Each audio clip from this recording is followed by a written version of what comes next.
Go Island is brought to you by German Auto Import Network.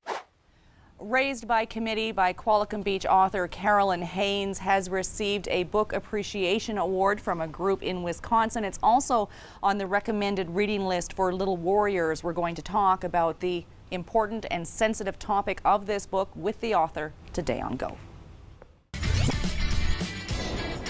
The 9th annual Vancouver Island Short Film Festival deadline is looming. The best place at the worst time and rapid fire with Nanaimo Clippers. That and more in the next 30 minutes. You're watching Go Island on Shaw TV Channel 4. Raised by Committee is the true story of a girl who survived abuse, thrived in her life in spite of it. We're going to learn about Carolyn Haynes' story today on Go Island and hopefully inspire anyone out there who might be going through some of the same very difficult things. Let them know that they can thrive and survive despite very tragic circumstances and happenings. But we're going to start off today with the Vancouver Island Short Film Festival. It's the 9th annual and the deadline is nearing. It's all about short, well-crafted films, so it seems that it's only fitting to promote it with a short film in of itself. Here's Derek Johnstone.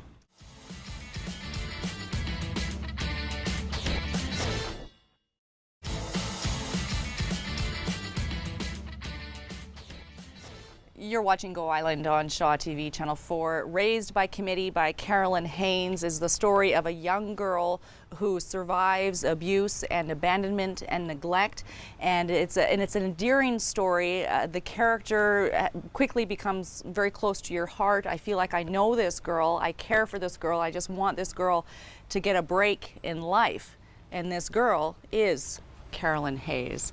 What is your story? What happened when you were growing up? After a rather bumpy start, I was abandoned by my mother, and my father was sexually abusing me.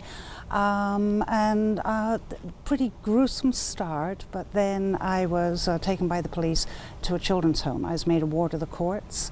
And the book actually focused on that aspect of it, the fact that once I was removed from my home and put in a stable environment with excellent caregivers. I mean, we hear so many horror stories about people in foster homes and you know, the native homes and all that, but my experience was so positive once I was in the home that I just felt compelled to write about it and also to share some of the emotions that people who have had sexual abuse and abandonment, because the abandonment was actually equally as hard as the abuse.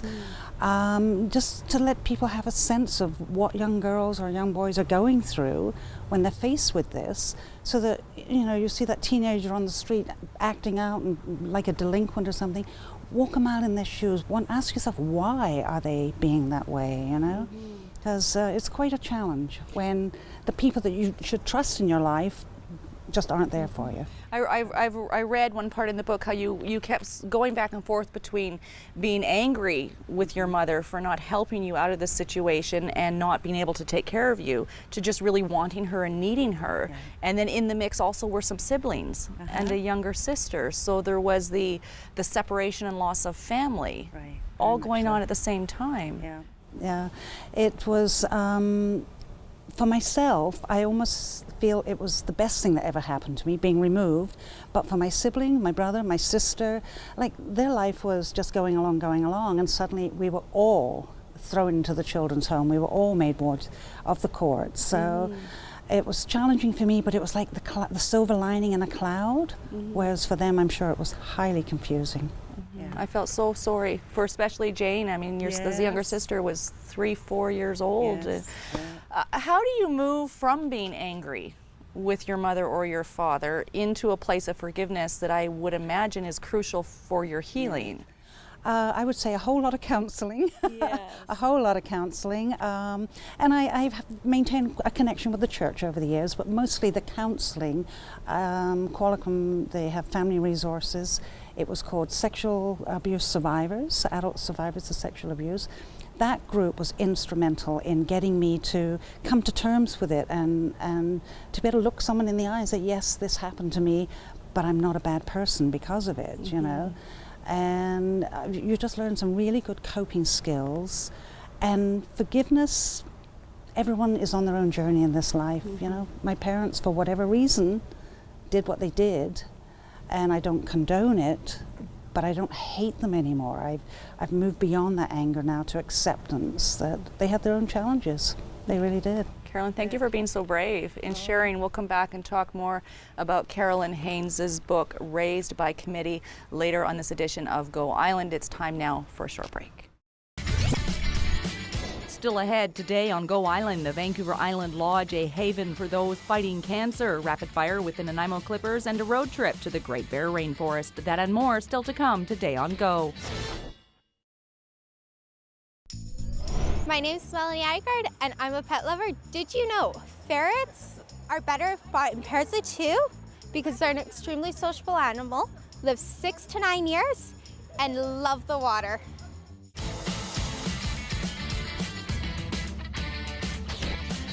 You're watching Go Island on Shaw TV Channel 4. We're going to continue our conversation with author Carolyn Haynes later on this edition of Go Island. Raised by Committee is her first book. She is in draft stage of a creative nonfiction, is that right, book that is being edited right now, and she's also working on what happens in her own life after the age of 18, which is where Raised by Committee stops. We're going to talk more about that later on this edition of Go Island. And it is so fabulous to feel the sunshine breaking through the thick fog that we've had. We're here in the gardens at the Grand Hotel just because it is such a lovely location. The Vancouver Island Lodge, when you have cancer, is the best place that you could possibly be at the worst time of your life. Here's Paul Beilstein.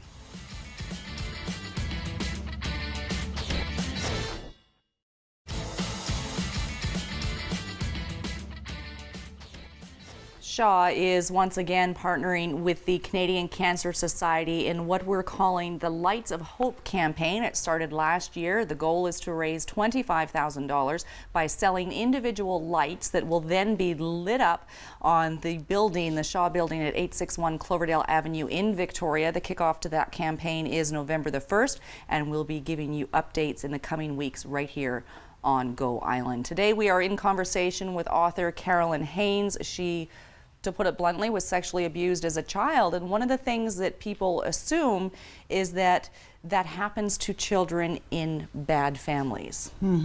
That wasn't the case with you. No, no. In fact, my aunts, uncles, grandparents, they were all really good, well-respected people.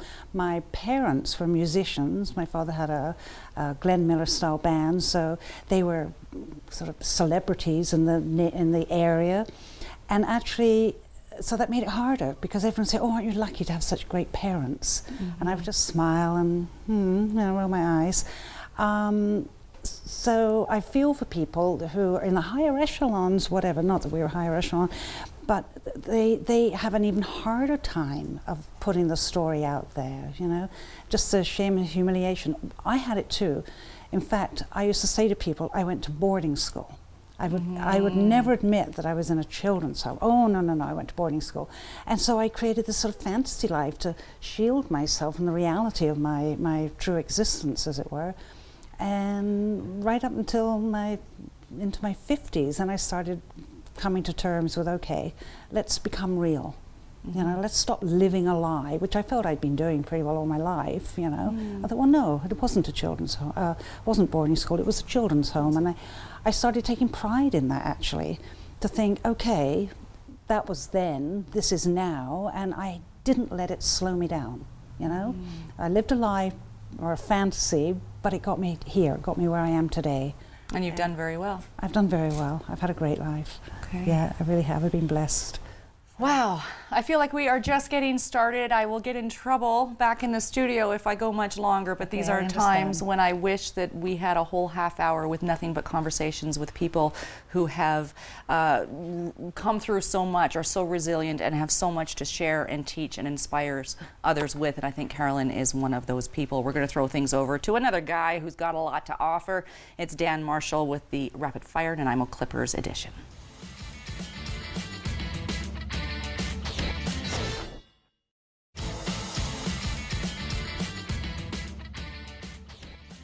Maybe Scott should be doing a few more squats if those are his least favorite exercise at the gym. Just kidding. I'm sure he does just fine. Clippers play next in Port Alberni on Wednesday, and then they move down to Victoria on Friday. Their next home game at Frank Crane Arena is on October the 27th. I do believe that is Sunday. You can get full listings, their schedules, and their standings. They're not doing so great right now. I'm told that they are playing 500.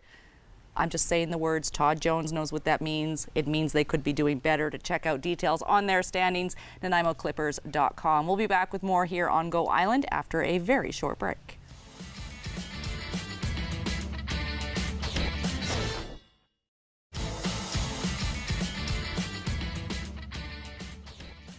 You're watching Go Island on Shaw TV Channel 4. Today we are talking with local author Carolyn Haynes, Raised by Committee. I actually was at the Haven Society one day about a year ago and ran into Carolyn, and she says, here, I've written this book, and kind of slipped it to me as we were going out the door, and here we are about a year later, and it really brings it home about how important these organizations are, like the Haven and other places. Absolutely. In fact, Raised by Committee, the young girl growing up there could very well be any of the clients that come through the door of Haven Society.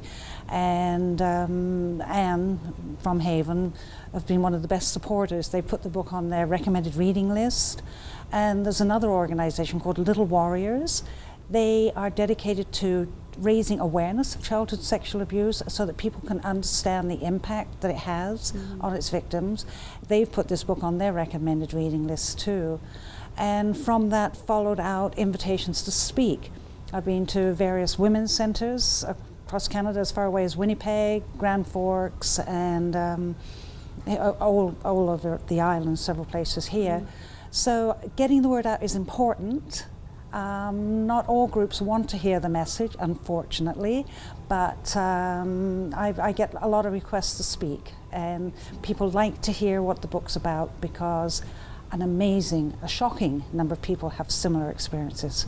They just haven't written about it. I think the only way maybe to reduce that numbers is create awareness. Create awareness, absolutely. Create awareness, Yeah. and you can do that by contacting your local women's resource centers in your own community. And if you'd like a copy of Carolyn's book, the best way to do that is Google it. It's available in all the online distribution methods, and there's talk about them carrying it at chapters here in Nanaimo. We're going to throw things over now to Karen Elgersma. It's another edition of Road Trip. She's taken an adventure to the Great Bear Rainforest.